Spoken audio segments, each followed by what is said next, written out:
আর কিছুক্ষণ পরে শুরু হতে যাচ্ছে বাংলাদেশ শ্রীলঙ্কার মধ্যকার দ্বিতীয় টি-20 ম্যাচ।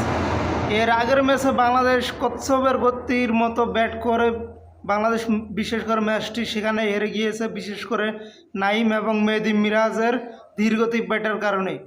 তো যেহেতু বাংলাদেশ প্রথম ম্যাচ হেরে গিয়েছে, এখনও আর মাত্র 2টি ম্যাচ রয়েছে ঘুরে দাঁড়ানোর জন্য। এই ম্যাচ জেতা ছাড়া কোনো বিকল্প নেই। কিন্তু এই ম্যাচে বাংলাদেশের সম্ভাব্য 2টি পরিবর্তন আসতে পারে। সেটি হচ্ছে নাইম শেখ 1 নম্বর। মূলত এই নাইম শেখ কিন্তু গত ম্যাচে প্রায় 5 ওভার ক্রিজে টিকে ছিল। সে নিজেই 5 ওভার খেলেছিল, টোটাল 9 ওভার পর্যন্ত ক্রিজে টিকে ছিল মেহেদী মিরাজের সাথে।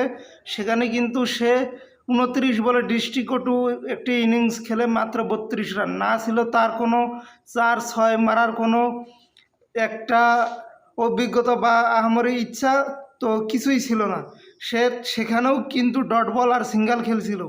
তো যার কারণে কিন্তু আজকে দ্বিতীয় ম্যাচে তাকে ড্রপ করা হবে, আর তার জায়গায় সম্ভবত জাকের আলীকে সেখানে রিপ্লেসমেন্ট করা হবে। আর আরেকটি চেঞ্জ হতে পারে, সেটি হচ্ছে বোলারের মধ্যে, সেটা হচ্ছে সাইফুদ্দিন। তো সাইফুদ্দিনকে বসিয়ে সম্ভবত মোস্তাফিজুর রহমানকে দ্বিতীয় ম্যাচে তোলার সম্ভাবনাটাই বেশি।